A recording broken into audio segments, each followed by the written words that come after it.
This ends here and now!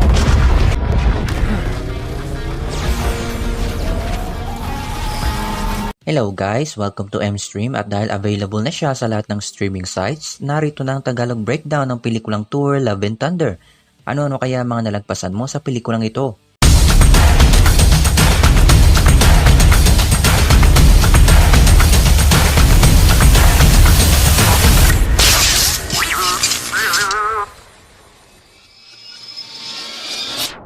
Before we begin, you can comment down below to join in my custom shoutout. Spoiler warning po, ang simula ng pelikula ay kay Gorr.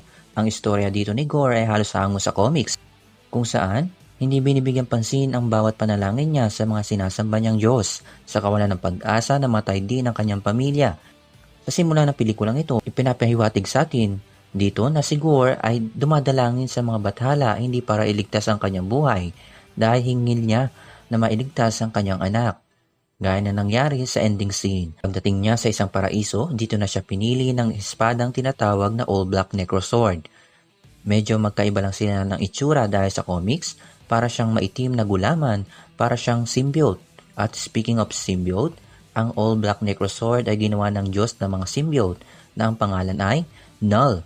At dahil hindi pa pagmamayari ng Marvel Studio ang mga symbiotes gaya ni Venom, medyo iniba nila ang estilo ng istorya. Moving on, sa paraisong ito, makikita natin ang isa sa mga bathala na si Rapu, ang Diyos ng mga araw. Kapansin-pansin naman na hindi pinansin ang mga panalangin ni Gorr. Matapos ito ay napatay niya ang Diyos ng araw. Mapapansin natin na kulay ginto ang kanilang dugo. Bakit kaya? Yun ay dahil sa yaman na tinatago nila at dasal at alay na natatanggap nila. Mga panalangin na hindi naman nila pinakikinggan. Makikita natin si Korg na nagkukwento tungkol sa kanilang paglalakbay at buhay ni Thor. Makikita natin ang ilang inibig ni Thor at ang pagkamatay ng kanyang pamilya. His mum is dead! And that guy, and that guy, and whoever that is, and Heimdall, and his brother again, and again. At makikita rin natin ang kanyang pag-exercise para bumalik ang kanyang dating katawan. Sa kanyang pag-meditate, makikita natin itinanim niya ang Stormbreaker. Tandaan natin na ang hawakan nito ay gawa sa braso ni Groot. Tinulungan niya si King Kangaskhan at para kay Thor bilang isang Diyos, kailangan niyang dinggin ang kanilang tulong. Nagbabalik ang ating mga Guardians of the Galaxy. Ito ay dahil kasama ni Thor sila Peter Quill matapos ang Avengers Endgame at tinawag ni Thor ang kanyang team bilang As Guardians of the Galaxy back together again. Nagbabalik si Natalie Portman bilang si Jane Foster at si Darcy Lewis. Nalaman natin na mayroong stage 4 cancer si Jane sa comics. Si Jane ay nagkaroon ng cancer, yun ay dahil namana niya ito sa kanyang nanay. Pero sa tingin ko, maaaring ito ay epekto ng reality stone sa kanyang katawan noon. Nakita natin si Dr. Eric Selvig na hiningian niya ng tulong para magamot ang kanyang sakit. At sa uli, nagsimulang tawagin siya ng Mjolnir at kanyang sinubukang maging Thor. At ang kanyang pagiging mighty Thor ay nakatulong para siya ay maging malakas at mawala ng panandalian ang kanyang cancer. Makikita natin ang bagong Asgard sa Norway, ang lugar na nakita natin sa Avengers Endgame sa unang pelikula ni Thor at ni Captain America. Mapapansin natin na tila naging tourist spot ang bagong Asgard. Nagbabalik si Valkyrie at si Mick. Nakita natin ang isang teatro kung saan pinapalabas nila ang pagkamatay ni Odin at ang pagbabalik ni Hela mula sa pelikulang Thor Ragnarok. Balik tayo sa space. Makikita natin ang ilang humihingi ng tulong sa iba't ibang lugar, gaya na lang ni Lady Sif. Makikita natin si Falagard the Terrible na wala ng buhay. Ang eksenang ito ay halos kinuha mula sa comics. Nagtungo si Gorr sa bagong Asgard na nagpakamala ng ilang maitim na nilalang. Sa comics, ang mga nilalang na ito ay tinatawag na Black Berserkers. Sa laban, nagkaharap sila Jane at Thor. Jane? Ikinuwento ni Korg ang love life nila at hindi nagtagal, nagkaroon sila na medyo hiwalay na mundo at nawala ng oras sila sa isa't isa.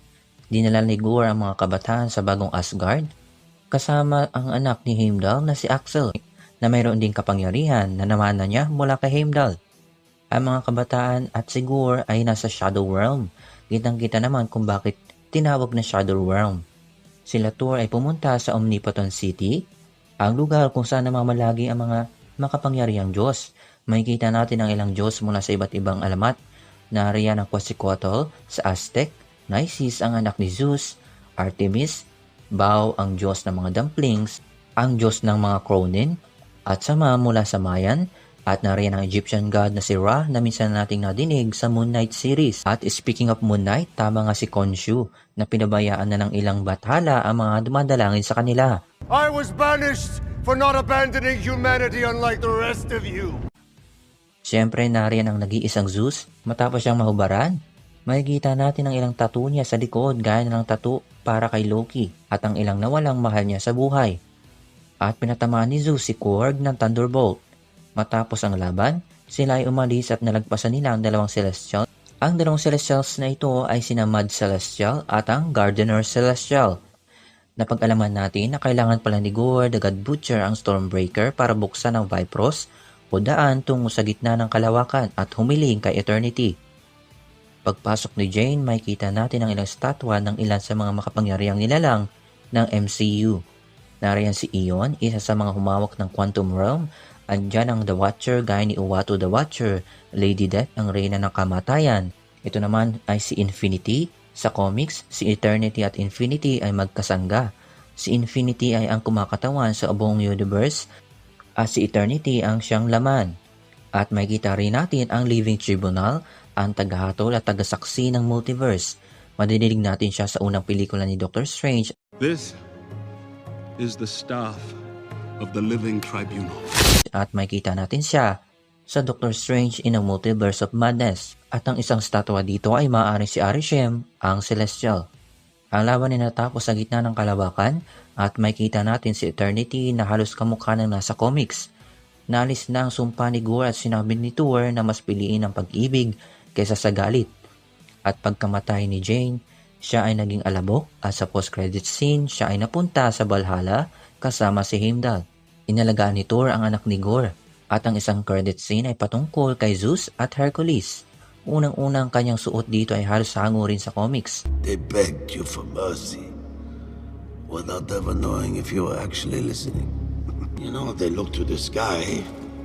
They don't ask us for lightning. They just want to see one of their so-called superheroes. When did we become the joke?